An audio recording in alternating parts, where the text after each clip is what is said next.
Oke, kita mulai aja ya. Hmm. Suara saya kedengeran? Izin terdengar, Mas. Ya. Sebelum memulai, mari kita berdoa bersama. Semoga apa yang didapat di malam hari ini bisa bermanfaat. Berdoa dimulai.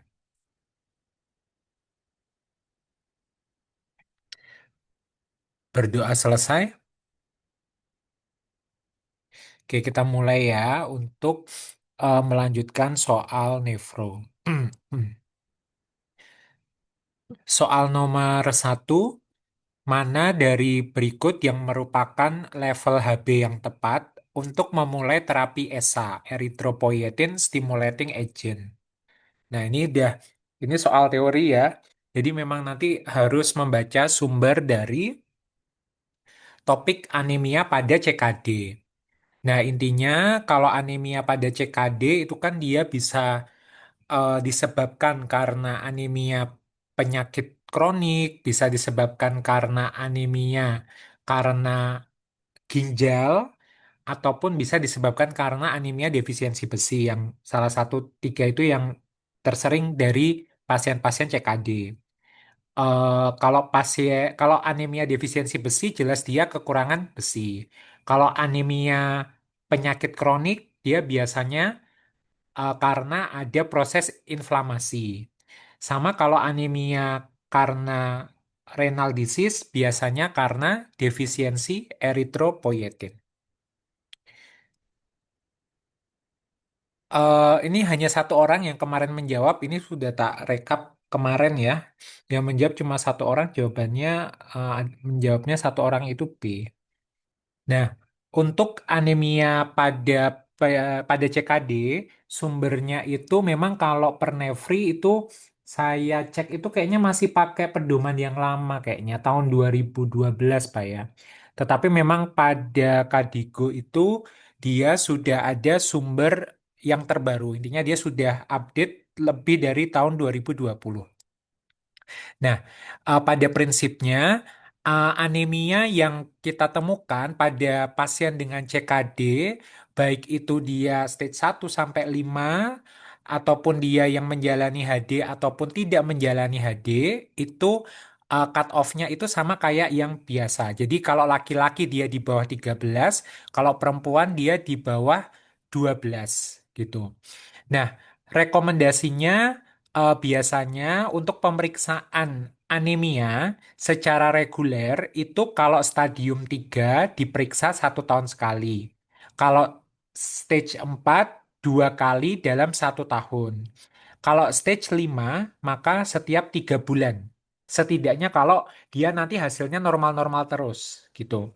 Nah, apa aja yang diperiksa? Yang diperiksa tentu saja selain gejala pemeriksaan, itu pemeriksaan penunjangnya adalah HB, retikulosit, ferritin, sama saturasi transferin, gitu ya. Jadi memang ini harus diperiksa. Nah, salah satu yang penting nanti untuk kita harus hafalkan nanti adalah melihat ferritin. Ferritin itu dia cadangan besi ya. Kalau ferritinnya tinggi, maka cadangan besinya juga tinggi. Terus yang kedua adalah saturasi transferin. Eh, Kalau transferin itu kan kayak transfer ya. Jadi dia adalah protein pengangkut gitu, transfer ya. Protein pengangkut besi. Nah, kalau saturasi transferin itu apa? Saturasi transferin itu persentase dari transferin yang terikat oleh besi di dalam darah. Gitu ya. Jadi transferin itu adalah eh, pengangkutnya. Terus kalau saturasi, nah saturasi kan dia merupakan menggambarkan persentase transferin yang terikat oleh zat besi dalam serum atau dalam darah. Nanti bisa pelan-pelan kita bahas ya.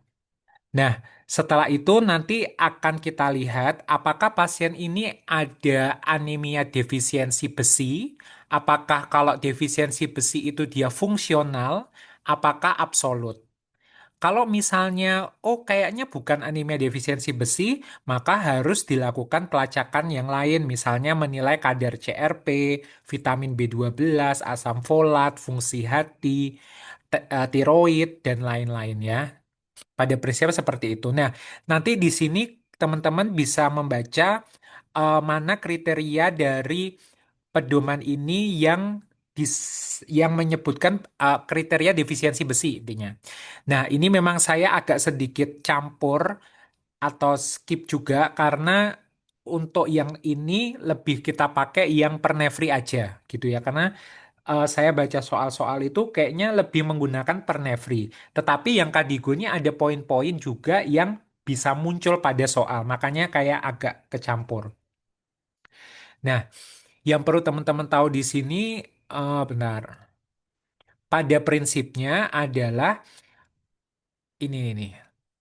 Nah, yang pertama adalah kalau ada pasien CKD dengan anemia, kita harus kaji status besinya terlebih dahulu. Nah, untuk pengkajian status besi seperti yang tadi saya sampaikan, maka yang harus penting kita nilai untuk saat ini dua ya, tapi sebenarnya seperti yang tadi saya sampaikan sebelumnya, yaitu adalah saturasi transferin sama ferritin serum. Nah, saturasi transferin itu rumusnya adalah serum iron dibagi TIBC kali 100%. Gitu. Ini juga sebaiknya dihafalkan. Ya, jadi saturasi transferin itu adalah serum iron dibagi total iron binding capacity. Jadi kapasitas eh, protein pengangkut di dalam nanti bisa mengangkut si besi. Nah, sekarang nih harus ada angka yang dihafalkan. Ini adalah kalau misalnya dia non dialisis yang saya tunjukkan. Kalau yang sebelah ini yang dia dialisis. Nah, yang dikatakan besi cukup itu kalau saturasi transferinnya minimal 20%. Sementara ferritin serumnya minimal 100 gitu ya. Tuh, saturasi transferin diapalin di atas sama dengan 20% sama ferritin serumnya di atas sama dengan 100. Nah, nanti kalau misalnya pada pasien HD yang membedakan adalah ferritin serumnya minimal 200. Ya, itu aja. Nah, kalau misalnya dia kurang, kurang, atau dia kurang dari lebih dari sama dengan ini, maka dia bisa masuk defisiensi besi. Logikanya adalah, kalau misalnya dia saturasi transferinnya kurang dari 20%, ferritin serum kurang dari 100 atau kurang dari 200 pada pasien dengan dialisis, jelas dia kekurangan besi absolut. Persentase besi yang terikat pada transferin rendah, ya. Terus cadangan besinya juga rendah, ya pasti dia kekurangan besi absolut, defisiensi besi absolut. Tetapi kalau kekurangan besi fungsional, itu sebetulnya cadangan besinya cukup, tetapi dia ada gangguan di dalam proses mengeluarkan penyimpanan dari protein penyimpan dari gudangnya tuh ada proses gangguan. Tapi pada prinsipnya itu dia dia besinya ada, cadangannya ada, tetapi tidak bisa kepake secara optimal. Biasanya karena ada proses inflamasi atau apa gitu ya, gangguan genetik dan lain-lain. Nah, itu maka kalau catatannya kalau besi fungsional defisiensi, dia biasanya ferritin serumnya akan tinggi. Gitu. Nah, sekarang eh, dari pengkajian status besi ini, maka kita harus tahu kapan seseorang itu dikasih besi. Nah, indikasi terapi besi adalah kalau dia anemia defisiensi besi, baik itu absolut ataupun fungsional. Dan juga nanti ada tahap maintenance ya. Sementara kontraindikasinya kalau dia hipersensitivitas, gangguan fungsi hati yang berat, sama iron overload. Nah, kalau anemia defisiensi pada CKD dikasih oral atau IV, nah kalau misal bisa oral, nah catatannya adalah kalau dia non dialisis, non dialisis maka oral aja dulu. Kalau setelah 3 bulan saturasi transferin tidak bisa naik mencapai target di atas sama dengan 20% dan atau ferritin serum di atas sama dengan 100, maka kita berikan dengan parenteral. Tuh. Nah, tetapi kalau misalnya pada pasien dengan dialisis, jadi CKD stage 5 on HD, maka langsung kasihnya adalah parenteral. Tuh ya, pakai parenteral. Oke. Nah, setel ya itu dulu ya pahami dulu. Nah, sekarang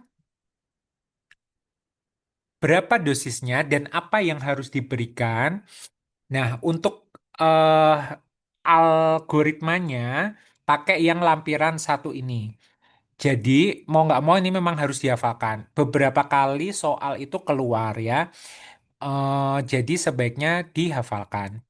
Pertama kali yang kita lihat adalah saturasi transferin ya. Terus berikutnya yang kedua yang kita lihat adalah ferritin serum.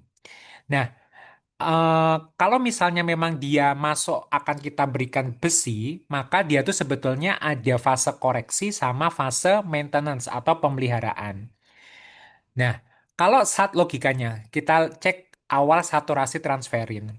Kalau misalnya saturasi transferin dia rendah, ya kita bilang di bawah 20% tadi ya, kayak yang saya sebutkan di sebelumnya, kita habis itu lihat ferritin serumnya. Wah, ternyata ferritin serumnya di bawah 200. Maka dia adalah anemia defisiensi besi yang absolut, sehingga dia harus dikoreksi, masuk fase koreksi besi. Yaitu kita berikan dengan uh, besi, biasanya dengan parenteral. Nah, kita berikan sebanyak 2 kali 100 mg per minggu. Jadi anggap aja ini HD gitu ya, cuci darah. Kan biasa cuci darah 2 kali per minggu tuh. Nah, kita kasih tuh tiap cuci darah 2 kali per minggu 100 mg. Kita berikan sebanyak 10 kali berarti kurang lebih 5 minggu. Nah, setelah kita berikan 5 minggu, habis itu 1 minggu kemudian, minggu ke-6 kita evaluasi ferritin sama saturasi transferinnya. Gampang ya, 2 kali per minggu dah. Sekarang kalau misalnya dia ferritin serumnya, nah ini jangan bingung ya. Sekarang kalau misalnya tadi masih sama, saturasi transferinnya kurang dari 20% rendah, terus sekarang ferritin serumnya 200 sampai 300 sama ada yang 301 sampai 500. Jadi teman-teman bayangin pakai tangan aja ya. Misalnya pakai tangan kiri gitu ya. Ibu jarinya itu ferritin serumnya 200 nih. Terus yang jari kedua itu 300, jari ketiga itu nanti 500, jari keempat itu adalah 800. Berarti kalau misalnya yang di bawah 200 itu kan tadi dikasih 2 kali per minggu. Kalau antara 200 sampai 300 berarti dikasihnya 1 kali per minggu ya, iron besinya. Antara 300 sampai 500 dia dikasih per 2 minggu. Antara 500 sampai 800, nah ini udah mulai tinggi nih si ferritin serumnya. Kalau antara 500 sampai 800, maka eh, tunda terapi besi, ya, tunda terapi besi, terus observasi dalam 1 bulan.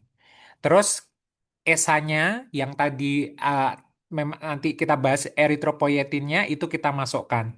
1 bulan kok HB-nya dia tidak naik, yaudah kita kasih eh, besi parenteral 1 kali dalam 4 minggu, observasi 3 bulan. Nah, itu catatan aja.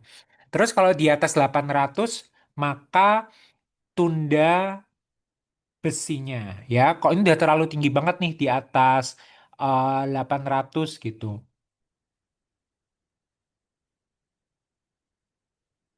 Tunda dan cari penyebab kemungkinan keadaan infeksi atau inflamasi gitu ya.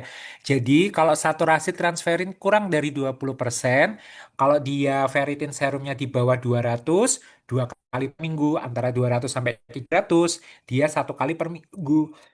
antara 300 sampai 500 per 2 minggu, antara 500 sampai 800 tunda besi, observasi 1 bulan, di atas 800 maka dia tunda besi aja, cari penyebab yang lain. Nah, dia ya itu menghafalkannya, karena dulu pernah keluar di soal. Terus sekarang kalau misalnya dia saturasi transferinnya di atas 50%. Dia kalau saturasi transferin di atas 50%, maka dia tunda besi. Nah, sekarang kalau dia saturasi transferinnya tengah-tengah nih antara 20 sampai 50%, maka kita lihat ferritin serumnya. Ferritin serum di atas 500, maka dia jelas tunda besi. Nah, sebetulnya teman-teman di sini bisa mengambil kesimpulan, eh, kalau misalnya ferritin serum di atas 500 itu pasti dia tunda besi. Nah, baik itu di saturasi transferin yang di antara ini ya 20 sampai 50% ataupun yang kurang dari 50% dengan ataupun yang kurang dari 20% saturasi transferinnya. Ini kan memang semuanya tunda besi toh, walaupun ini memang tunda besi dalam 1 bulan. Kalau ferritin serum 500 antara 500 sampai 800.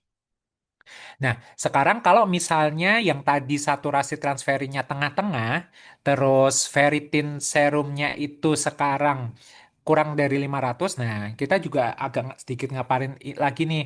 Di bawah 200, itu dia per 2 minggu. Kalau misalnya antara 200 sampai 300, dia per 4 minggu. Antara 300 sampai 500, dia per 6 minggu. Jadi 2, 4, 6.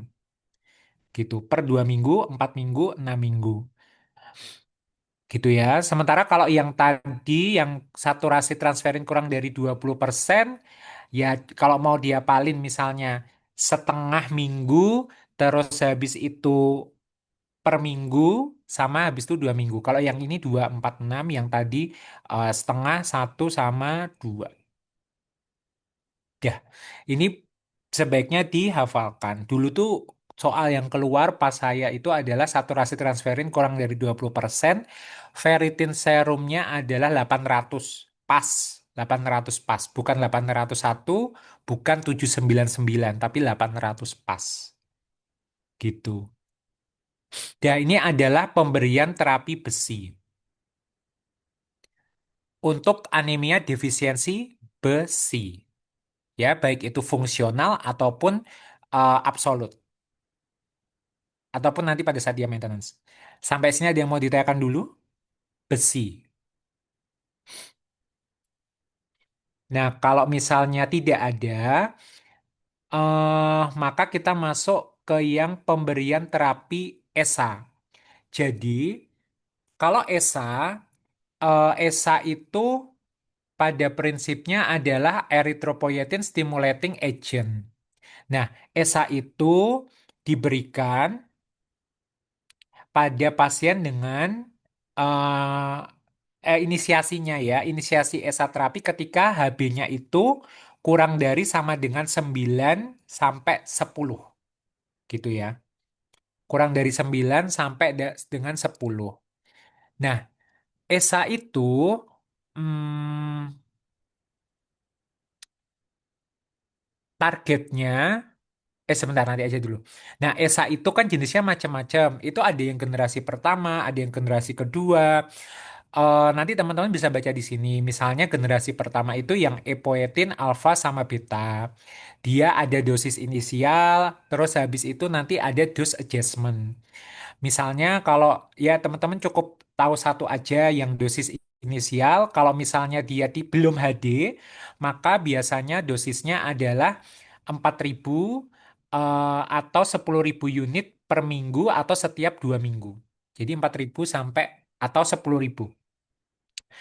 Tuh ya, kalau belum HD. Kalau misalnya dia cuci darah, maka dosisnya per kg yaitu 50 sampai 100 unit. 3 kali per minggu. Nah, ini kalau misalnya di luar sana kan cuci darah kebanyakan 3 kali seminggu ya. Ya, itu. Nah, sekarang untuk ESA sendiri yang harus teman-teman tahu adalah hmm, Tadi kan kalau dari yang pedoman Kadiku itu dia kalau mulai ESA kalau HB-nya kurang dari 9 sampai 10. Tapi kalau yang dari Pernefri memang dia bilangnya terapi ESA kita mulai pada kadar HB kurang dari 10. Nah, terus target HB pada pasien HD, pada pasien peritoneal dialisis, baik itu non ataupun non HD, yang mendapat terapi ESA adalah 10 sampai 12. Kadar HB tidak boleh lebih dari 13. Jadi nanti ketika dievaluasi, justru peningkatan HB yang terlalu cepat, terlalu tinggi, itu nggak boleh.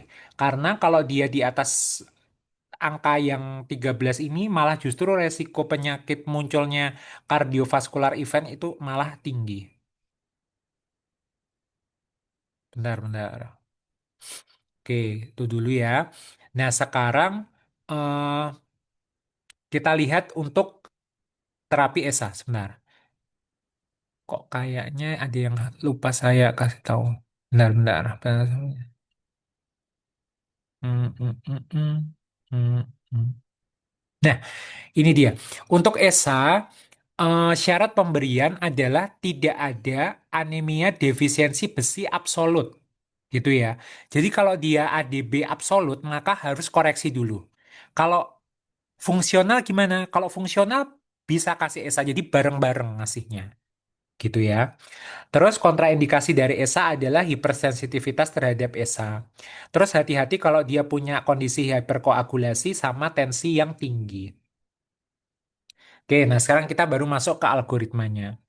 Nah, untuk algoritmanya ini, intinya kalau yang terapi yang warna hijau ini, terapi besi tidak diberikan.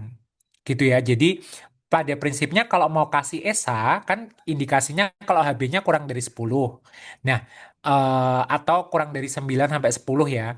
Nah, lihat status besinya. Ingat, kalau yang status besinya yang di kotak hijau ini, nggak usah kasih besi gitu. Kalau yang kotak biru ini harus kasih besi dulu, esanya jangan masuk.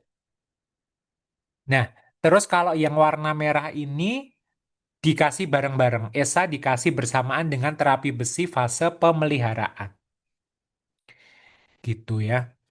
Nah, jadi pada prinsipnya sih s- em, yang warna hijau, terus habis itu yang warna merah itu ESA dikasih. Kalau yang warna biru ini esanya jangan dikasih dulu ya, karena dia anemia defisiensi besi absolut.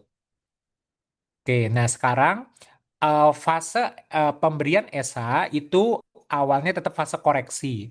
Seperti yang tadi saya sampaikan, generasi pertama biasanya bisa dikasih EPO alfa atau EPO beta. Kalau di sini bisa diberikan 2.000 sampai 5.000 unit. Sama ya sebelumnya mirip-mirip kan tadi ada yang 4.000 ya kalau gitu.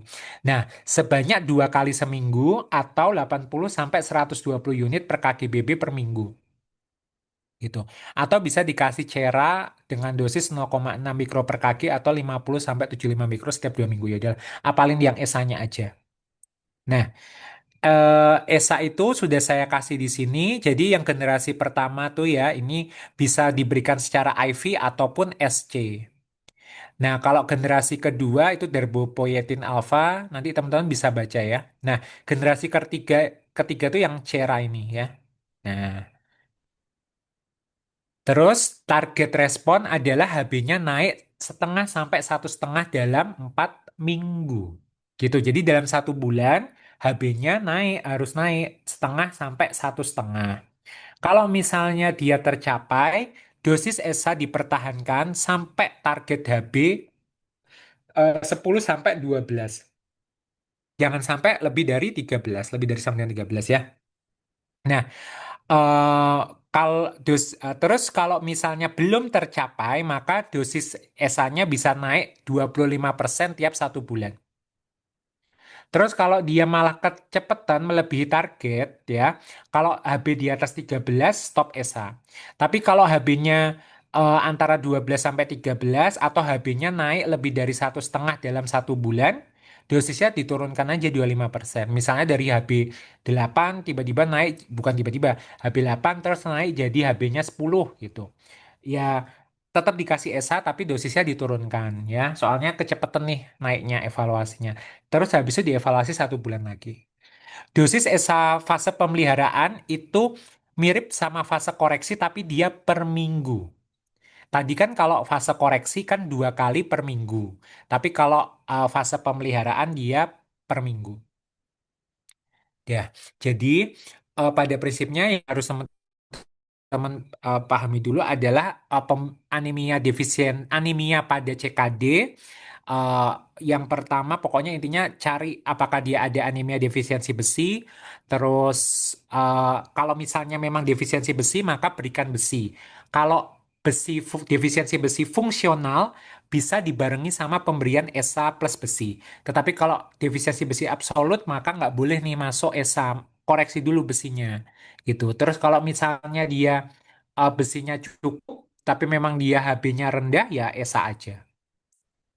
Ya, sampai sini ada yang mau ditanyakan atau mau dikonfirmasi dulu?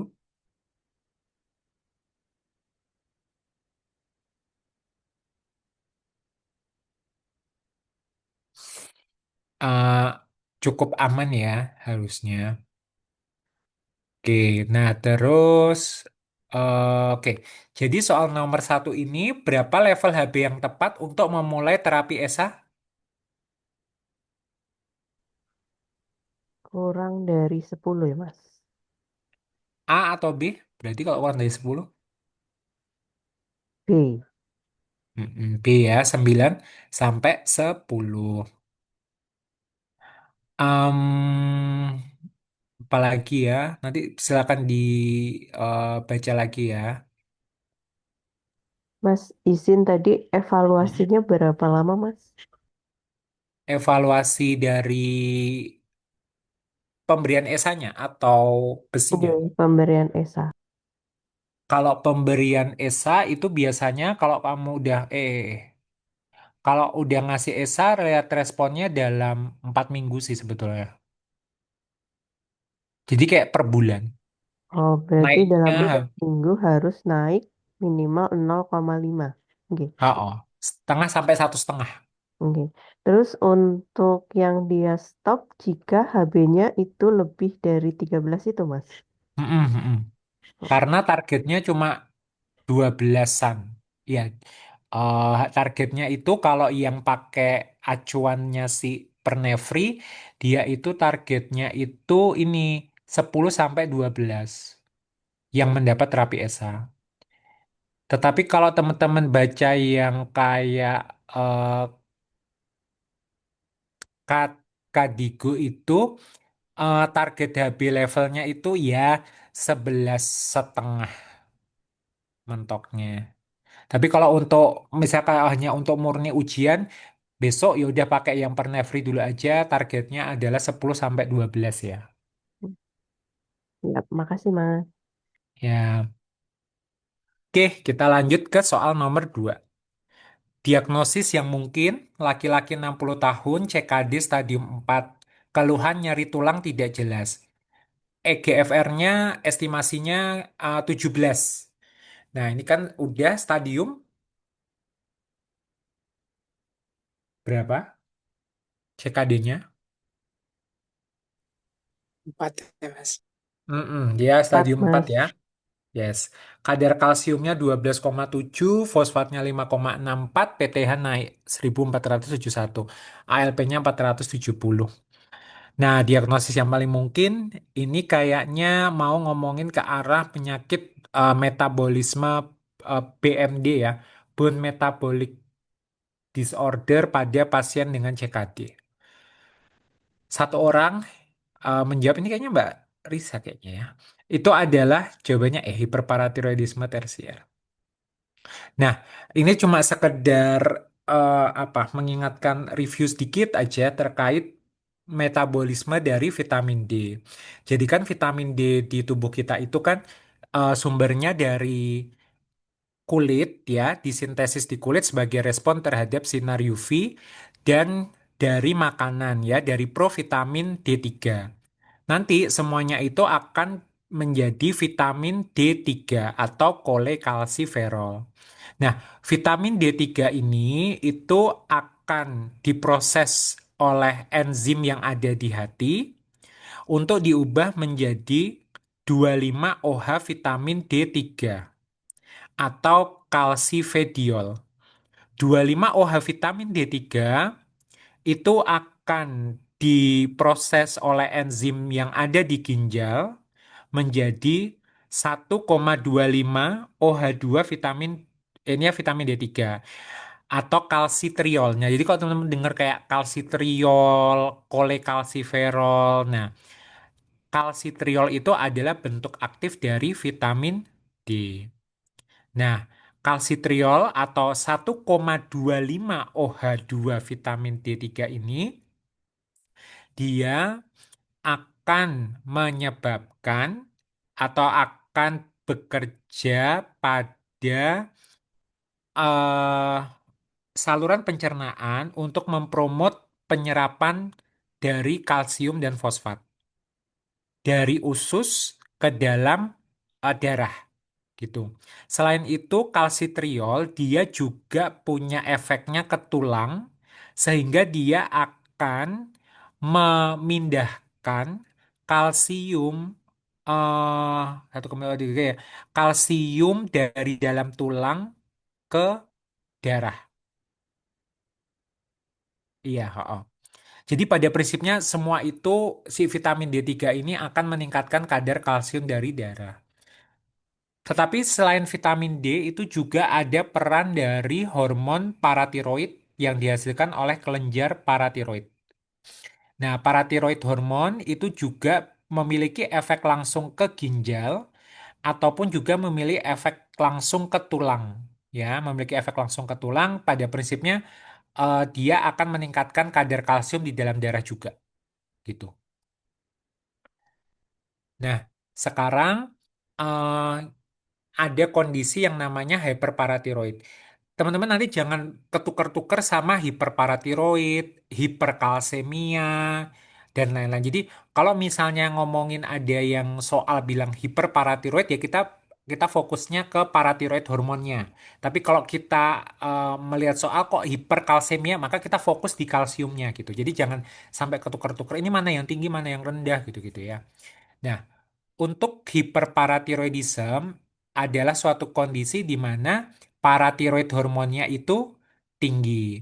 Nah, eh, hiperparatiroidnya itu bisa tinggi, itu penyebabnya macam-macam. Dia dibagi menjadi tiga. Hiperparatiroid primer, sekunder, sama tersier. Nah, kalau primer itu berarti kelainannya primer di kelenjar paratiroid. Contohnya apa ya? Dibayangin aja, tumor, maaf, kelenjar paratiroidnya menghasilkan PTH yang tinggi. Berarti kemungkinan ada tumornya nih, gitu. Kalau PTH-nya itu dia tinggi, maka dia kadar kalsiumnya juga akan tinggi, gitu. Jadi dia ada hiperkalsemia. Nah, kalau misalnya PTH-nya tinggi, kalsiumnya dia tinggi, kan harusnya si kalsium ini nanti akan memberikan apa? Kayak feedback negatif gitu ya, tetapi dia tidak bisa karena si kelenjar paratiroidnya ini aktif menghasilkan paratiroid hormon, dia nggak peduli tuh gitu. Jadinya nanti kalsiumnya itu akan tercek itu tinggi. Nah, eh, oke, itu aja ya. Salah satunya 85% itu adalah adenoma ya biasanya. Adenoma paratiroid, kelenjar paratiroid. Terus yang kedua adalah hiperparatiroid sekunder. Hiperparatiroid sekunder ini itu sangat berhubungan selalu dikaitkan dengan kondisi kekurangan vitamin D atau malah dia CKD, biasa CKD. Ya, kalau pada CKD, dia tentu saja akan menyebabkan pada CKD ya, dia akan menyebabkan kadar kalsiumnya nanti dia justru akan rendah ya. Sehingga maka maka kelenjar paratiroid itu meresponnya dengan meningkatkan kadar paratiroid hormon gitu. Jadi kelainannya itu bukan pada kelenjar paratiroid, tetapi memang pada kondisi di luar paratiroid, yaitu pada CKD gitu ya. Sehingga kadar kalsiumnya biasanya dia rendah. Terus paratiroid hormonnya dia meningkat. Nah, ya itu yang penting ya. Terus kalau misalnya nanti kalau misalnya dia kan PTH-nya meningkat itu supaya kadar kalsiumnya nanti bisa bisa normal gitu. Tetapi memang dia diperiksa itu biasanya PTH-nya tetap tinggi. Sehingga tapi kadar kalsiumnya biasanya rendah atau bisa normal. Ya, karena PTH kan meningkat sebagai kompensasi dari kalsium yang rendah di dalam darah. Nah, terus catatan yang berikutnya adalah hyperparatiroid tersier. Kalau hyperparatiroid tersier ini biasanya karena end stage renal failure. Jadi ini ketika dia sudah CKD yang sudah lama sekali.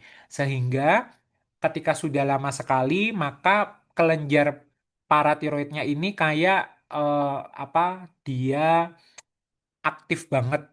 Jadi dia itu kayak nggak peduli lagi, dia akan menghasilkan PTH yang tinggi dan tidak bisa diberikan feedback lagi. Jadi kayak nggak peduli, malah jadi kayak mirip tumor ya, tapi kayak dia berupa hyperplasia. Itu penyebabnya adalah CKD yang sudah lama. Nah, em, sekarang untuk terkait kelainan kalsium dan fosfat pada kondisi CKD itu kita lihat manifestasi pada tulangnya kalau ini ya. Jadi manifestasi pada tulang dapat dibagi menjadi beberapa. Yang pertama adalah kondisi high bone turnover dengan peningkatan PTH. Contohnya adalah kasus osteitis fibrosa cystica. Jadi ini merupakan lesi klasik akibat hyperparatiroid sekunder gitu. Bentuk yang lain adalah osteomalacia dan yang ketiga adalah low bone turnover dengan PTH yang normal atau yang rendah atau dia merupakan adynamic bone disease. Jadi pada intinya kelainan tulang pada CKD itu dibagi jadi tiga. Yang satu high bone turnover dengan peningkatan PTH, yang kedua osteomalacia, yang ketiga adalah adynamic bone disease. Gitu. Nah, kalau dikaitkan dengan PTH yang tinggi ya berarti kasusnya adalah osteitis fibrosa cystica. Nah, nanti teman-teman bisa baca bagaimana si patofisiologinya bisa menyebabkan kelainan tulang. Pada prinsipnya, ya kan kalau misalnya dia eh, PTH-nya tinggi, yang sekunder nih terutama ya, maka kan dia CKD biasanya. CKD dia akan menyebabkan penurunan dari ekskresi dari fosfat dan menyebabkan retensi dari fosfat. Jadi fosfatnya akan tinggi atau hiperfosfatemia. Nah, fosfat yang tinggi itu selain dia nanti mengikat kalsium, sehingga kalsium yang bebas di dalam darah akan berkurang. Makanya dia tuh kayak unda-undi. Kalau fosfatnya tinggi, kalsiumnya biasanya rendah. Nah, tetapi si fosfat yang tinggi ini ternyata juga menstimulasi peningkatan sintesis yang namanya FGF23 ya oleh osteosit. Dan dia juga akan menstimulasi pertumbuhan dari kelenjar paratiroid. Gitu. Nanti untuk gambarannya lebih jelas ini sudah saya berikan di sini nih. Ya, misalnya pada penyakit kidney disease, dia akan menyebabkan retensi fosfat, dia akan mengikat kadar kalsium di dalam darah, menyebabkan hipokalsemia, merangsang PTH untuk keluar. Tetapi kidney disease itu ternyata juga menyebabkan peningkatan FGF23 yang menyebabkan gangguan metabolisme vitamin D sehingga dia juga pada prinsipnya sih meningkatkan paratiroid hormon lah intinya. Gitu. Yang A ini tuh kayak teori lama, yang B ini adalah teori yang baru, walau yang maksudnya yang terakhir gitu. Nah, terus kalau yang eh, PTH-nya tinggi, penyakit tulangnya apa? PTH tinggi, penyakit tulangnya yang high bone turnover. Jadi dia yang osteitis fibrosa cystica. Jadi kalau PTH-nya tinggi ya eh, pasti dia akan menyebabkan ini nih, menyebabkan vitamin D-nya akan merangsang ke tulang juga untuk memasukkan kalsium dari tulang ke darah lah intinya. Akhirnya tulangnya jadi kropos. Itulah osteitis fibrosa cystica. Nah, itu sudah. Nah, maka dari itu pada pasien-pasien dengan CKD perlu kita berikan yang namanya fosfat binder ya supaya fosfatnya tidak terlalu tinggi gitu. Nah, nanti teman-teman juga bisa baca di sini bagaimana kita mengatasi hyperfosfatemia. Untuk mengatasi hiperfosfatemia, nomor satu adalah diet rendah fosfat. Terus yang kedua adalah fosfat binder. Kalau diet rendah fosfat itu pada prinsipnya adalah ya jangan terlalu banyak mengkonsumsi makanan yang mengandung banyak fosfat. Tuh. Nah, fosfat itu banyak terkandung dalam daging, produk hewan seperti susu dan telur. Asupan fosfat dibatasi 600 sampai 800 miligram per hari. Nah, terus yang kedua tadi ya fosfat binder. Fosfat binder itu sebetulnya dibagi ada yang kalsium base, ada yang non kalsium. Nah, fosfat binder yang eh, kalsium base itu biasanya kalsium karbonat yang biasa kita kasih atau kalsium asetat. Nah, tetapi memang hati-hati bahwa efek sampingnya itu adalah peningkatan kadar kalsium. Sehingga takutnya malah nanti resiko terbentuk batu dan lain-lain. Sehingga nanti makanya kalau kalsiumnya tinggi ya jangan menggunakan fosfat binder yang kalsium base. Nah, maka dari itu ada juga nih yang untuk fosfat binder yang non kalsium base seperti yang namanya adalah sevelamer ya sevelamer. Ini juga merupakan agen kalsium mimetik. Jadi dia tuh mirip dengan kalsium, tetapi dia bukan kalsium gitu. Nah, selain itu juga pada pasien dengan CKD, selain memberikan fosfat binder, terus diet rendah fosfat, maka dapat diberikan kalsitriol ya, atau vitamin bentuk vitamin D yang aktif ya kan. Nah, pemberian kalsitriol ini diberikan untuk mengatasi osteodistrofi renal. Nah, tapi hati-hati.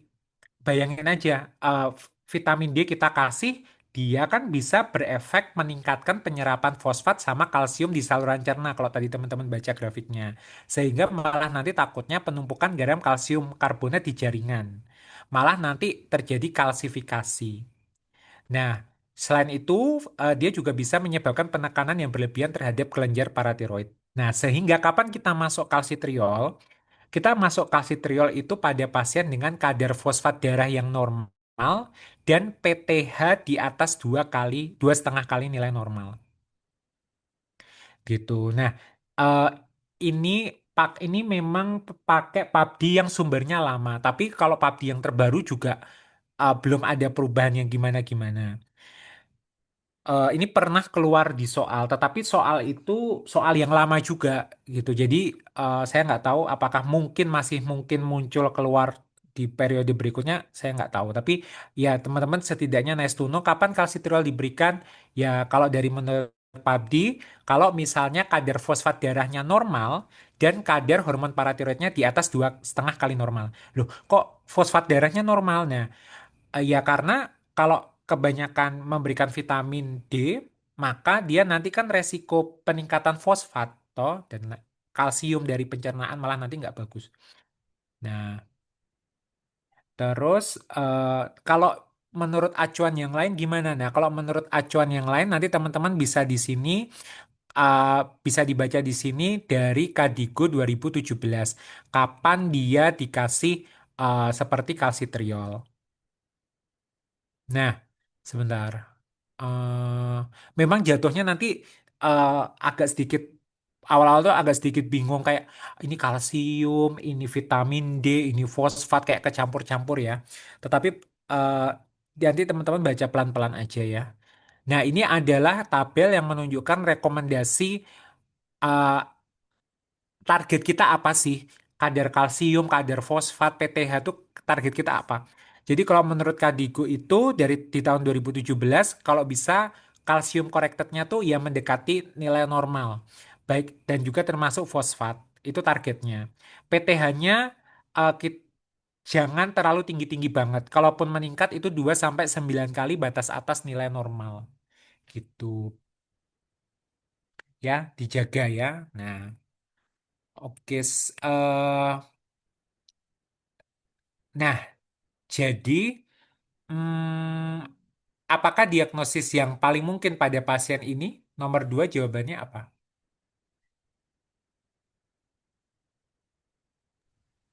Tersier. Kalsiumnya tinggi, fosfatnya Kalsiumnya, tinggi, ya kan ah, Mas? PTH-nya iya tinggi, betul. Oh, berarti oh. tersier, Dia hiperparatiroidisme yang tersier. tersier. Ya, kalau sekunder,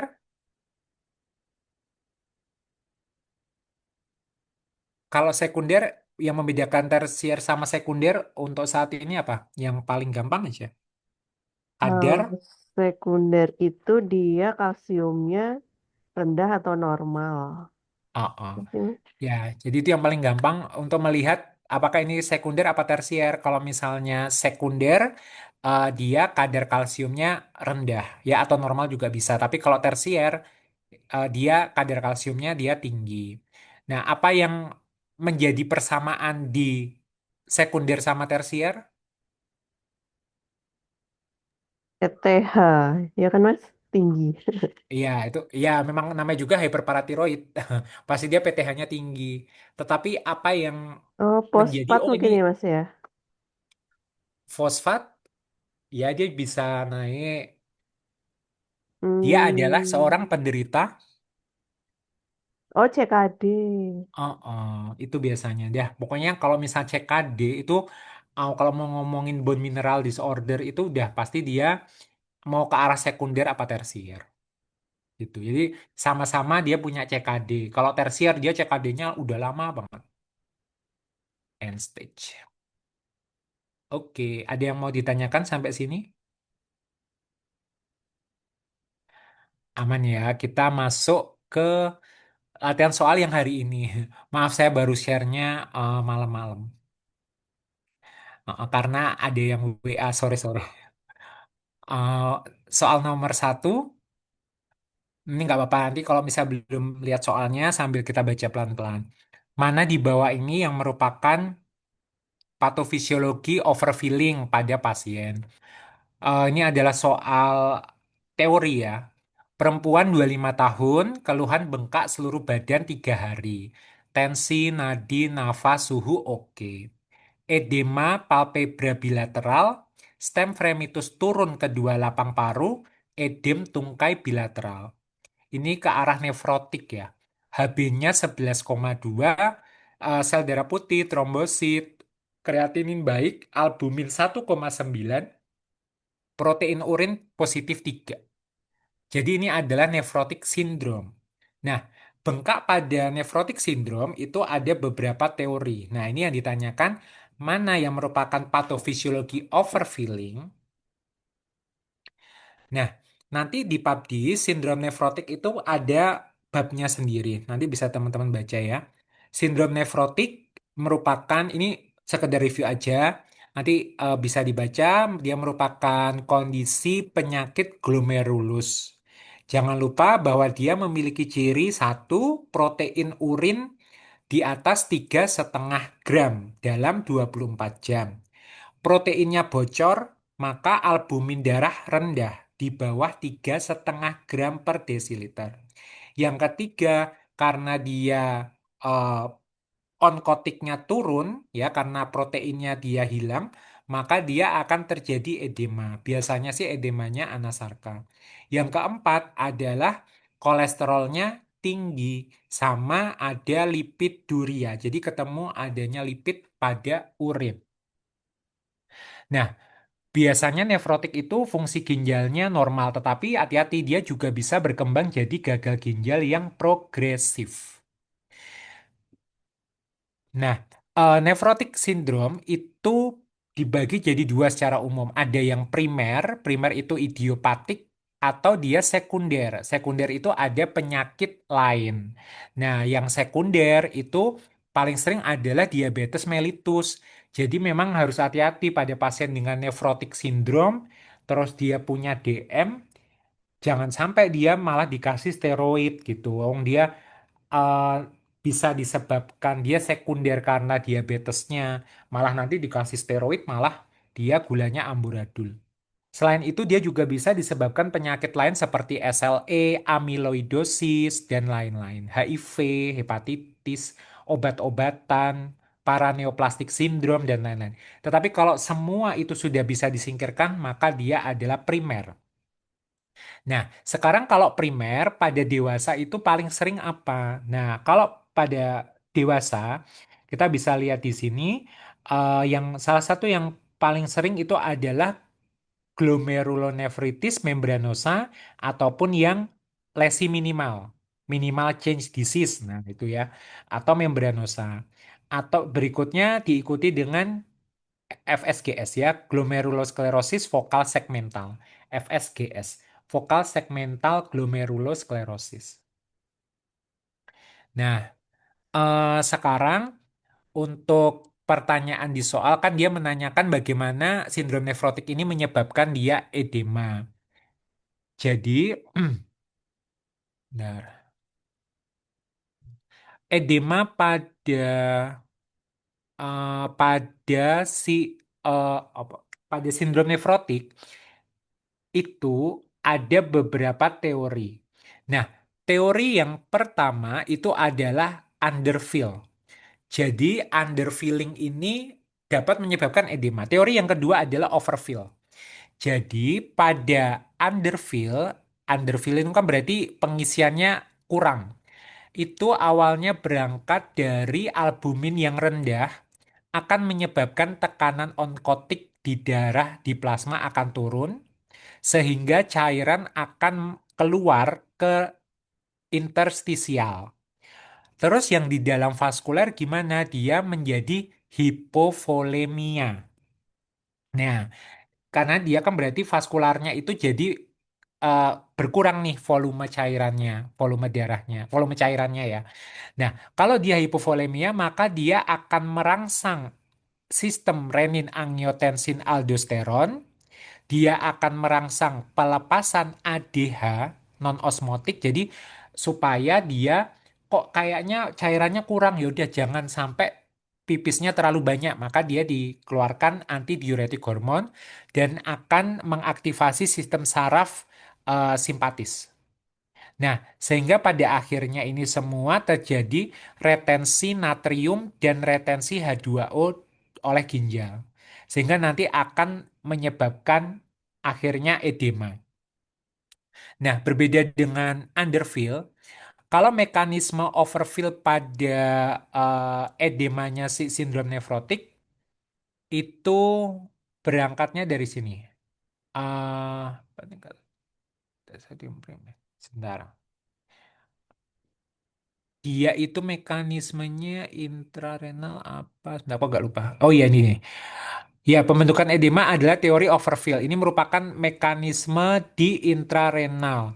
Jadi pada prinsipnya adalah terjadi retensi sodium pada ginjal yang mengalami proteinuria itu lebih disebabkan karena gangguan intrarenal dan bukan dari faktor sistemik yang bersirkulasi seperti pada teori underfill. Jadi memang ada kelainan di dalam ginjalnya.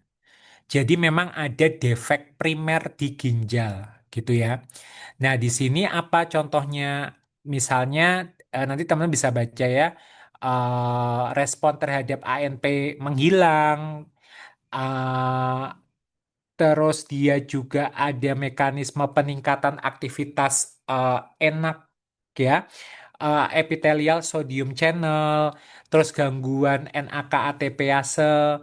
Pada prinsipnya adalah kalau ada gangguan uh, di ginjal, dia akan menyebabkan retensi natrium di dalam tubuh. Sehingga kalau ada retensi natrium, maka volume darah akan meningkat.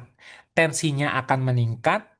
Nah, kalau tensinya akan meningkat, ada perubahan gaya Starling. Berarti dia karena eh, tekanan apa? Hidrostatik, tekanan cairan di dalam pembuluh darahnya naik, akhirnya dia bocor. Gitu.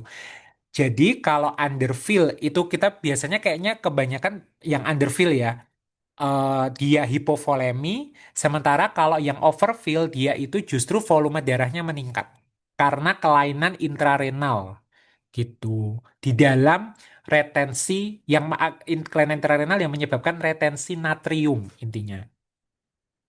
Nanti untuk detail molekular dan lain-lain yang terjadi di dalam renal atau intrarenal nanti teman-teman bisa baca.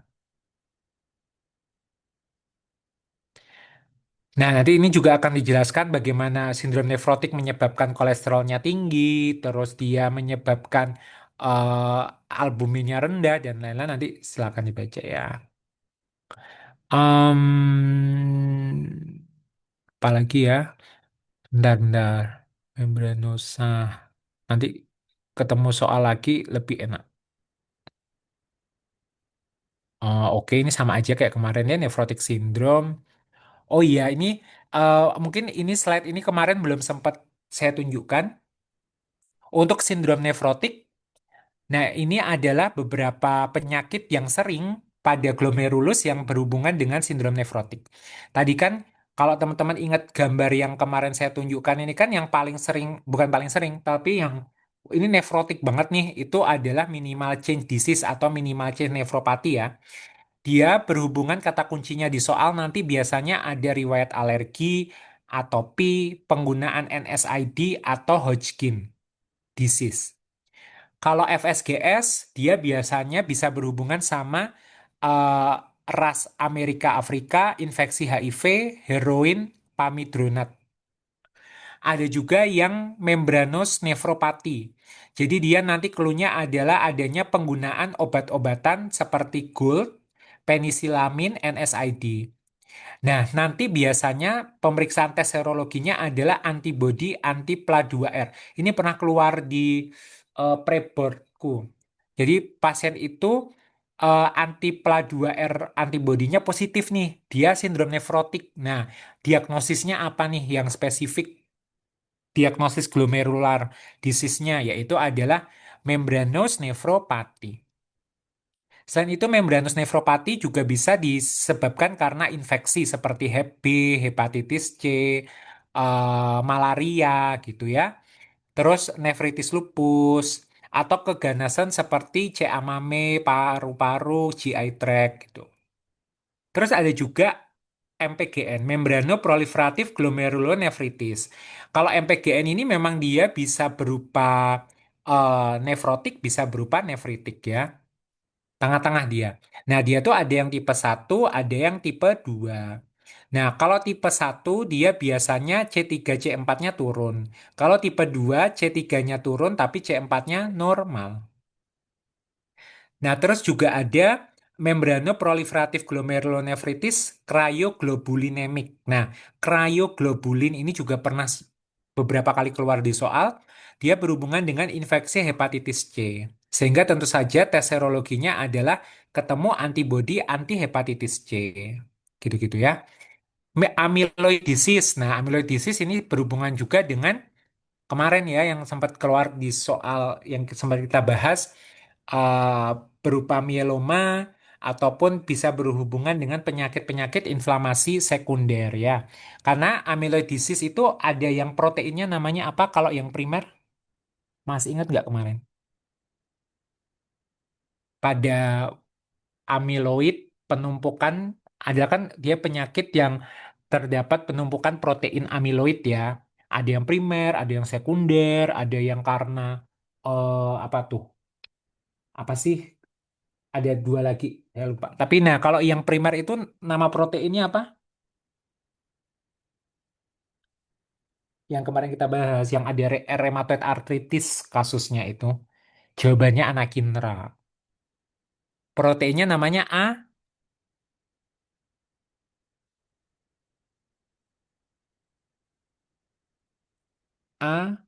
L ya, angkatan laut tuh primer gitu ya. Jadi dia yang berhubungan dengan biasanya mieloma.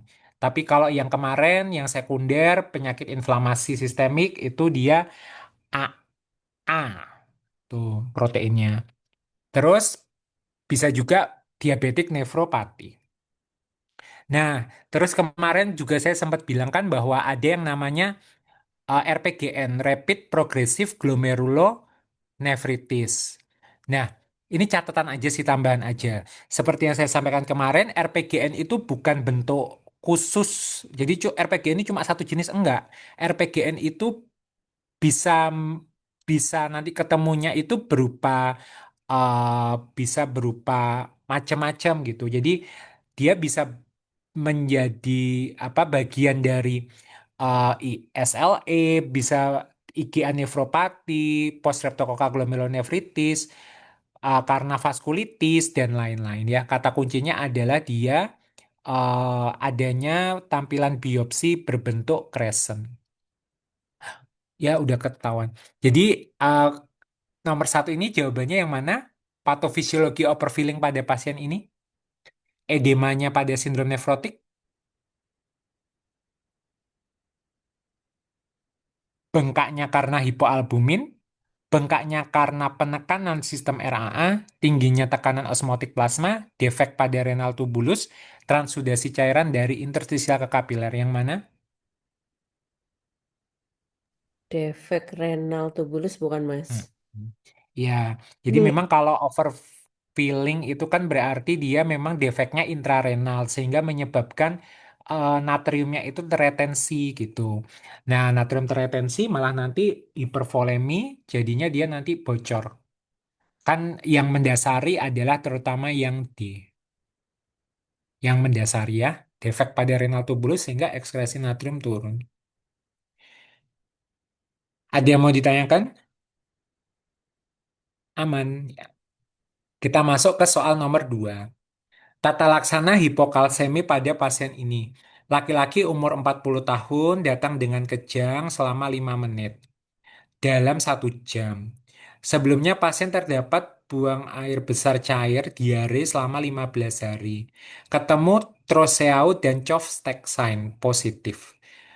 Pemeriksaan darah yang ketemu adalah kalsium 1,25. Ini berarti ada hipokalsemia. Nah, tata laksana hipokalsemianya ini kayak di IGD ya. Biasanya kalau kita kan kayak kalau di IGD tuh ya kembali lagi harusnya nggak biasanya ya. Di IGD tuh apa? Cuma ngasih bolus ya. Seaglukon. CA glukonas 1 ampul. Nggak tahu tuh 1 ampul isinya berapa. Nah, ini memang masuk ke dalam topik memang ada topiknya sendiri yaitu adalah gangguan kalsium. Nah, nanti teman-teman bisa baca di sini berapa kadar kalsium darah yang normal. Jangan ketukar-tukar karena ada yang kalsium kok angkanya apa ini 9 11 ada yang 2 gitu-gitu. Itu karena perbedaan dari satuannya. Jadi nanti silakan dibaca lagi ya.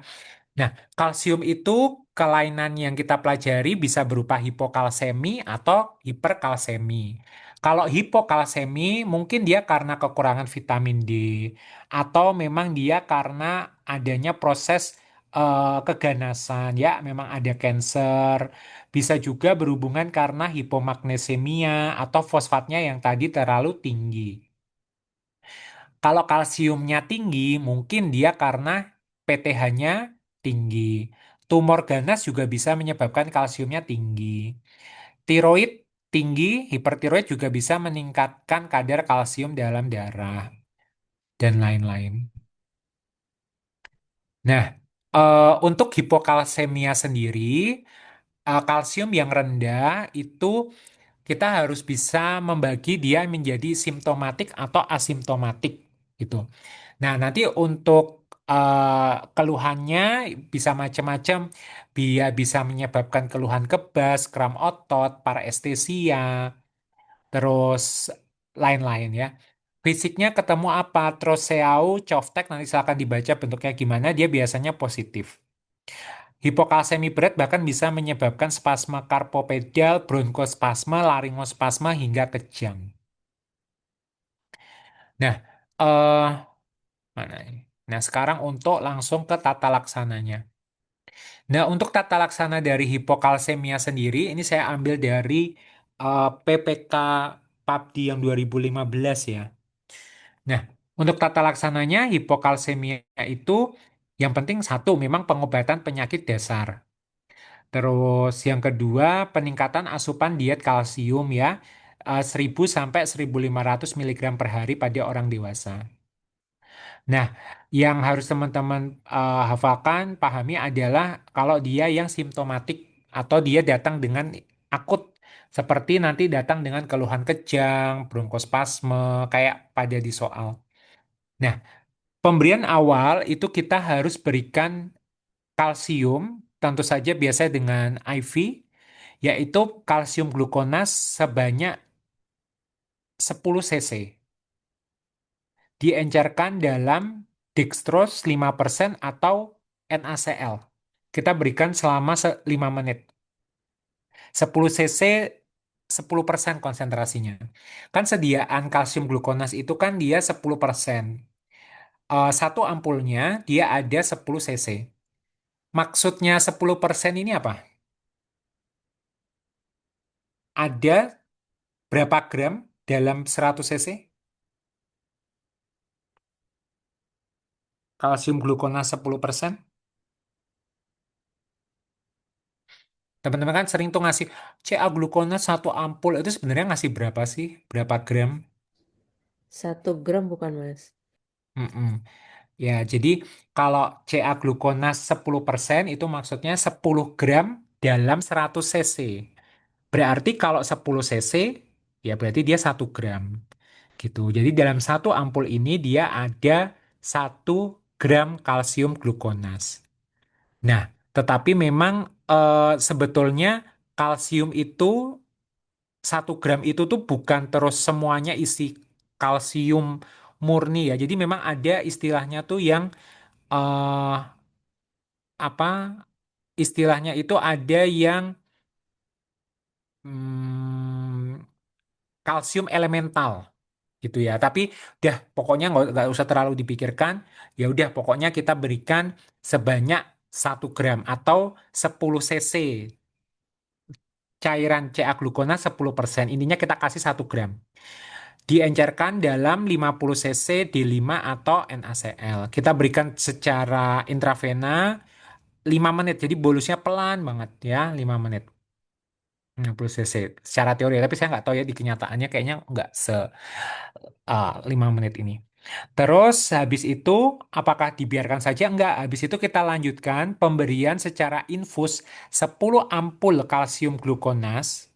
Berarti kan kalau 10 ampul ada 100 cc. Nah, 100 cc. Berarti dia ada kalau 10% itu ya berarti dia ada 10 gram, ya kan? 10 gram kalsium. Nah, kita berikan dalam 24 jam. Ya, itu yang penting. Ya, jadi kita berikan CA glukona 1 gram selama 5 menit, habis itu diikuti 10 gram dalam 24 jam. Ini yang dari berdasarkan sumber PABDI. Tuh ya, berdasarkan sumber PABDI 1 gram 10 gram. 1000. Nah ini maksudnya nanti memang dia itu isinya adalah, kalau ini kok ada 900 miligram itu adalah elemental. Elemental kalsium gitu. Tapi udah nggak usah dipikirin ya. Ya, itu untuk tata laksana dari hipokalsemia yang akut. Terus kalau hipokalsemia yang kronik, nah ini kita dapat memberikan suplemen kalsium 1000 sampai 1500 miligram per hari dalam dosis yang terbagi. Misalnya pakai kalsium karbonat, atau terus nanti kita juga bisa berikan vitamin D3, kalsitriol, dan lain-lain. Oke. Ya, nanti kalau untuk tata laksana hiperkalsemia, ini kebalikannya, nanti teman-teman bisa baca di sini. Nah, sehingga nanti jawabannya yang mana ini? Tata laksana hipokalsemia pada pasien di soal ini. A, B, C, D, E. Yang paling mendekati. Karena soal kan kadang-kadang kita nggak bisa saklek. Yang mendekati, berarti bolus ya, Mas? Satu Mm-mm. sampai 2 gram selama 30 menit. Terus lanjut infus. Yang A, Yang B. B. apa B? B. B nggak sih, Mas? Ya, jadi memang kemungkinan antara A atau B. Sementara kalau C kan masa tablet, kejang kasih tablet. Terus yang D juga enggak, E juga enggak ya. Jadi antara A atau B. Nah, eh, kalau secara teori tadi diberikan berapa lama bolusnya? Awal 1 gram itu 5 menit. 5 menit. Oke, kita pegang dulu. Terus berikutnya dalam 24 jam dikasih berapa tadi? 10 ya, Mas? Nah, oh 10 ampul ya, berarti kan dia 10 gram lah rata-rata. Nah, sekarang kalau yang A itu dalam larutan NaCl isotonis dosis setengah sampai 1,5 miligram kalsium elemental. Nah, anggap aja dia berat badannya 50 tuh. 50 kali setengah itu kan dia 25 ya kan sampai eh 25 sampai 1,5 kali 50 itu sampai 75 miligram dalam 1 jam. Jadi nanti dia dikali 24 berarti dia 1.800 atau dia 25 kali 24 itu kan 600 sampai 1.800 kalsium elemental. Nah, dalam oke itu bisa masuk ya. Ya kan? Karena kalsium elemental itu 90%. Jadi tadi kan kita kasihnya adalah 10 gram. Nah, udah 10 gram kali 90% kan dia 9 eh, gram toh. At- 9 gram. Nah, ya betul.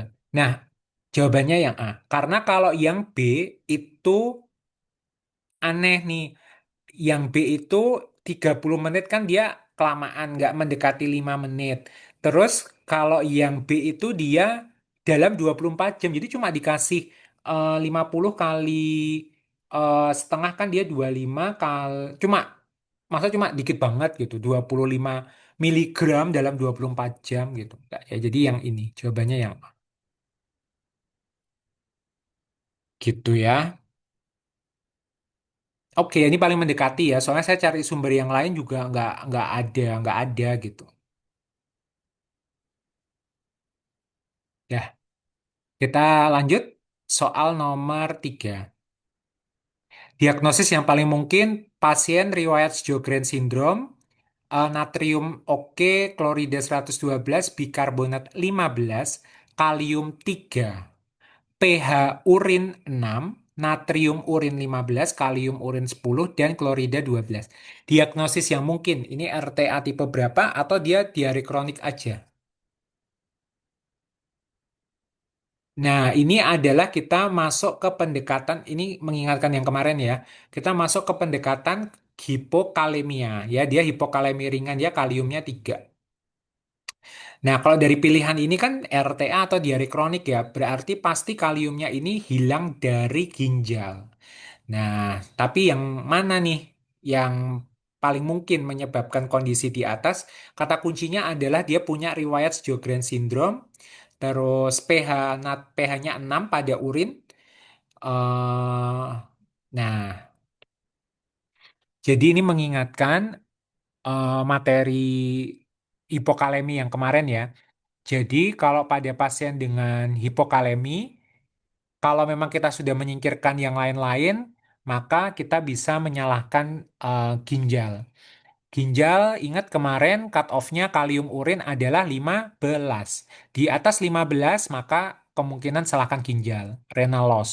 Nah, habis itu kan cek TTKG. TTKG-nya tinggi di atas 4 di sini maka biasanya kaliumnya itu hilang. Nah, kalium hilang tuh sebetulnya di bagian mana nefron sih? Dia di bagian distal. Dan kita harus bedakan tensinya tinggi normal atau dia, maaf, tensinya tinggi atau tensinya rendah atau normal.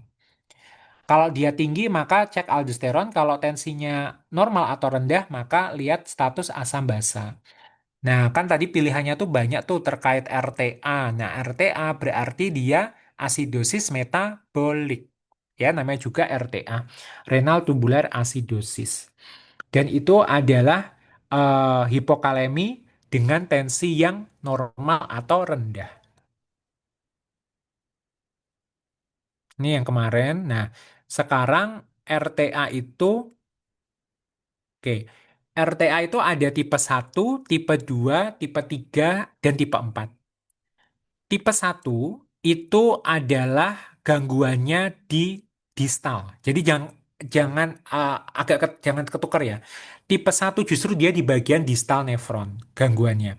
Sementara tipe 2 itu yang di proksimal.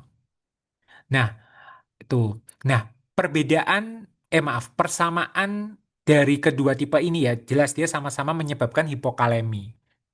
Nah, kalau tipe 1 gangguannya di distal, itu pada prinsipnya defek primernya adalah gangguan di dalam mensekresikan H+.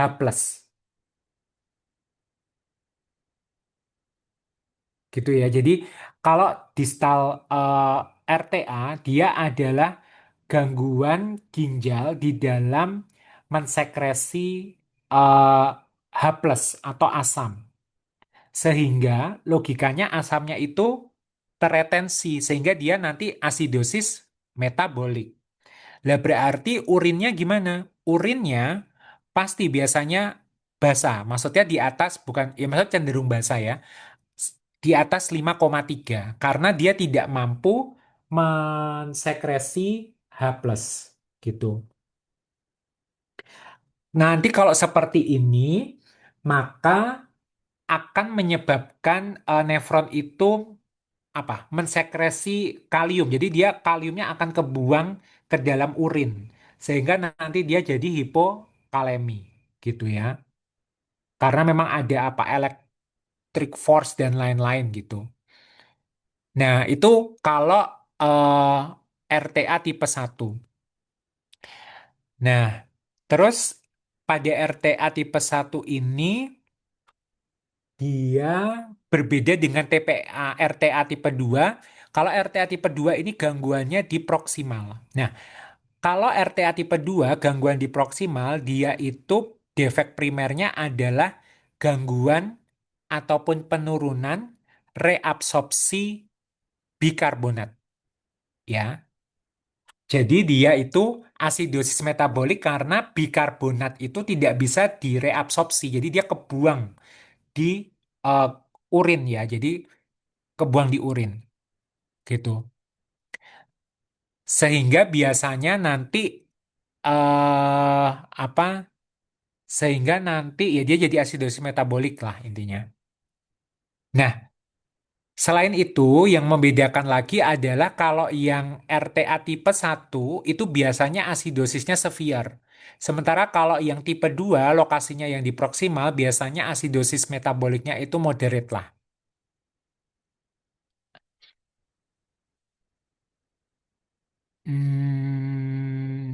Iya.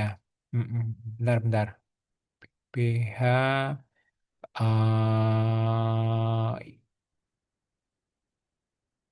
bentar-bentar ya. Saya ada yang penting lagi yang kayaknya saya miss ya. Bentar-bentar. Maka ini diumbar oh iya, ya itu aja sih yang penting ya. Yang itu aja yang penting dulu sementara ini. Terus nanti kadang-kadang nanti kita bisa membedakan lagi dengan pemeriksaan-pemeriksaan yang lain. Kalau ini ya kayaknya diapalin aja, yaitu adalah misalnya diperiksa urin anion gap gitu. Ini ada beberapa ya. Untuk urin anion gap nanti bisa dilihat natrium, kalium, sama Cl urin ya. Nih normalnya 30 sampai 50. Nanti urin anion gapnya hasilnya berapa kalau yang si RTA tipe 1 sama RTA tipe 2. Ini soalnya ada yang variasi ya bisa bisa positif, bisa negatif, bisa normal, bisa enggak gitu.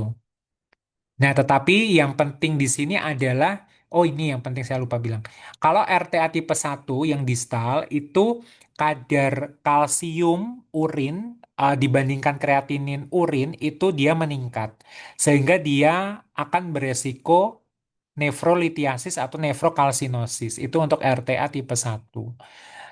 Kalau RTA tipe 2 dia tidak beresiko nefrolitiasis. Ini mirip sama yang kita pelajari kemarin ya, yang apa meningkatkan resiko eh, apa batu ginjal tuh ya, yang sindrom Barter atau sindrom yang lain-lain ya, yang Barter itu.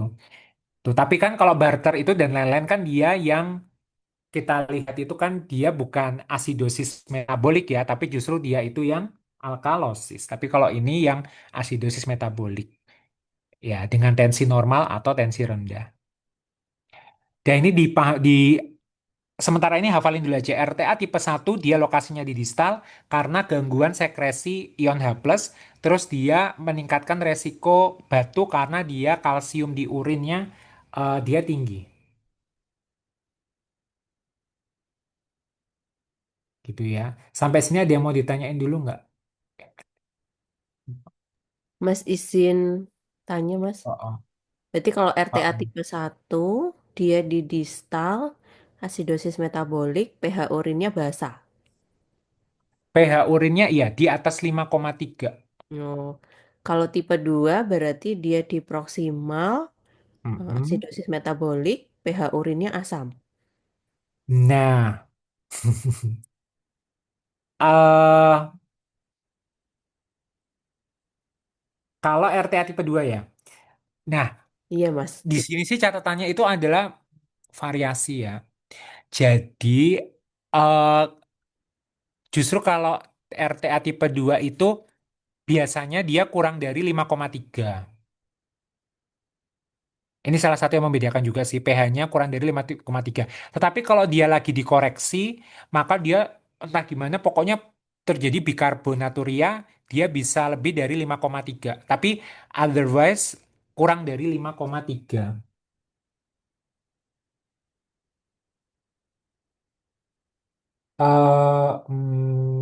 Sebentar. Iya betul betul. Bentar bentar bentar bentar bentar. Tak konfirmasi sebentar. Ini kan moderate severe. Bentar bentar. Mm, mm, mm, mm, mm, mm, mm, mm, mm, mm, mm, mm, mm, mm. Bentar bentar.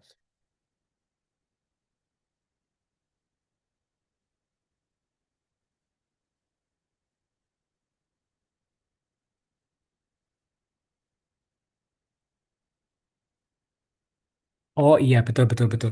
Jadi memang dia itu ini nih.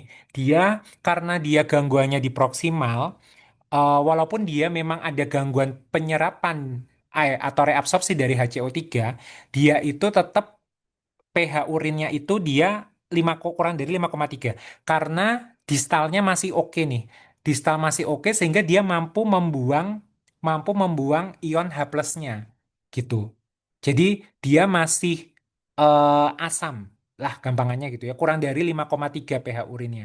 Maka dari itu biasanya asidosis metaboliknya yang proksimal atau RTA tipe 2 itu dia tidak separah RTA tipe 1 intinya. Gitu. Jadi pada RTA tipe 2 itu pH urin kurang dari 5,3. Karena tubuh itu masih ya ada mekanisme kompensasi dengan mampu membuang ion H+ pada tubulus bagian distal. Sehingga dia asidosis metaboliknya itu masih tidak separah RTA tipe 1. Nah, karena dia masih membuang ion H+, masih mampu pada tubulus bagian distal, sehingga pH urinnya dia kurang dari 5,3. Kecuali kalau dia dikoreksi dengan bikarbonat misalnya. Ketika periode bikarbonatnya dikasih, misal dikoreksi, maka dia akan memburuk. Intinya dia justru terjadi bikarbonaturia dan pH urin bisa lebih dari 5,3. Tapi selain itu, pH urin kurang dari 5,3. Ini juga yang membedakan RTA tipe 1 sama TPA tipe 2.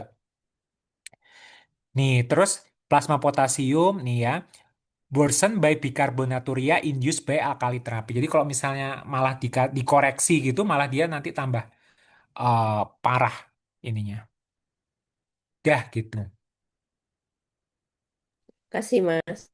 Oh, oh iya, sama ini ada lagi yang penting juga adalah RTA tipe 1 yang parah-parah yang kenanya di bagian distal, dia itu memang bisa karena idiopatik ya, primer, genetik, familial gitu ya. Tapi dia juga bisa sekunder karena penyakit-penyakit autoimun. Nah, ini juga bisa jadi clue di soal autoimun seperti Sjogren, autoimun hepatitis, PBC, SLE, RA, obat-obatan, ibuprofen, NSAID, litium, amfoterisin B, ifosfamid, dan lain-lain. Sementara kalau tipe 2, itu dia juga bisa sih primer, tetapi dia juga bisa karena obat-obatan, dan dia juga bisa berhubungan, Sjogren juga bisa, tapi Sjogren ini lebih sering ke RTA ya. Dia juga bisa berhubungan Fanconi syndrome, gitu ya, dengan atau tanpa Fanconi syndrome ya. Gitu. Jadi kalau ada kayak soal oh, Fanconi syndrome itu RTA tipe berapa? Nah, itu RTA tipe 2 gitu. Nah, ini juga pernah beberapa keluar di soal. Ya, itu RTA tipe 1 sama RTA tipe 2. RTA tipe 1 yang berhubungan dengan penyakit-penyakit autoimun. RTA tipe 2 itu juga bisa sih, tetapi mungkin dia nggak terlalu lebih, tidak terlalu seerat dengan tipe 1. Dan dia juga lebih erat dengan Fanconi eh, syndrome ya. Gitu. Nah, untuk Fanconi syndrome nanti teman-teman bisa dibaca nanti kan dia kondisi di mana apa tuh kayak eh apa elektrolit-elektrolitnya tuh kayak bocor semua di dalam urin gitu ya. Nah, sekarang ada juga RTA tipe 3, tapi RTA tipe 3 ini udah nggak dibahas ya karena RTA tipe 3 itu campuran antara tipe 1 sama tipe 2. Nah, sekarang ada yang namanya RTA tipe 4. Nah, RTA tipe 4 itu yang membedakan dengan RTA tipe lain justru dia kaliumnya tinggi. Ya, ini ya yang membedakan. Nah, dia tuh masuk ke hyperkalemic RTA. Tipe 4 RTA ya. Nah, kalau RTA tipe 4 ini disebabkan karena penurunan sekresi aldosteron atau resistensi aldosteron. Gitu. Jadi sekresi aldosteronnya itu rendah. Padahal eh, ya kita tahu bahwa aldosteron itu kan berperan di sistem renin-angiotensin aldosteron. Kalau aldosteronnya tinggi, maka natriumnya retensi atau kaliumnya yang retensi, diretensi. Kalau aldosteronnya tinggi seharusnya.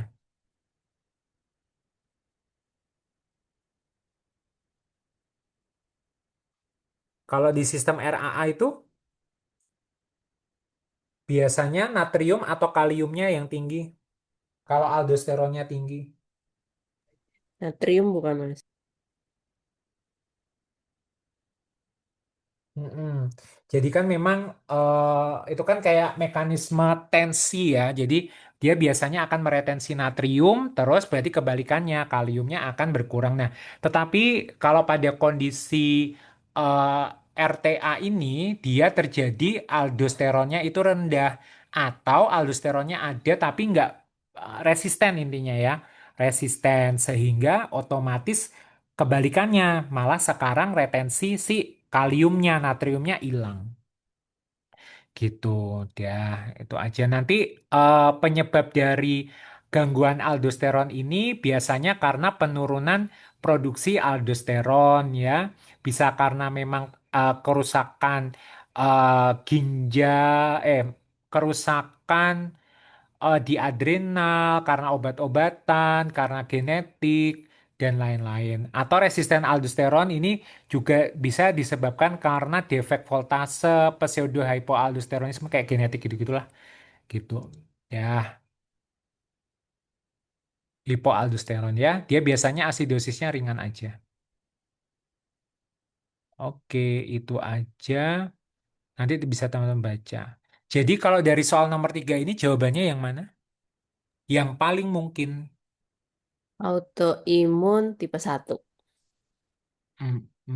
Ya dia riwayat Sjogren syndrome RTA tipe 1. Lagian pH-nya itu dia 6. Berarti dia di atas 5,3, ya kan? pH urinnya ya udah berarti tipe 1. Kalau tipe 2 dia kurang dari 5,3. Ya, Dah itu. Duh, udah. Oke, sampai sini ada yang mau ditanyakan. Nanti ini ya tetap dibaca. Karena nefro ini salah satu yang ya sebenarnya semuanya ya materinya banyak ya. Nefro ini soalnya ini ya ada RTA lah, ada yang apa sindrom-sindrom. Jadi bukan hanya sekedar AKI, bukan hanya sekedar CKD, tetapi juga ada penyakit-penyakit lain ya. Ada yang mau dikonfirmasi atau ditanyakan? Ya, kalau misalnya nggak ada, ya kan ya 1,5 jam. Izin saya tutup. Saya minta maaf kalau misalnya di dalam penjelasan masih ada yang kurang. Nanti bisa dikonfirmasi. Eh, Sebelum kita tutup, mari kita berdoa bersama-sama. Semoga apa yang didapat di malam hari ini bisa bermanfaat untuk teman-teman. Berdoa dimulai.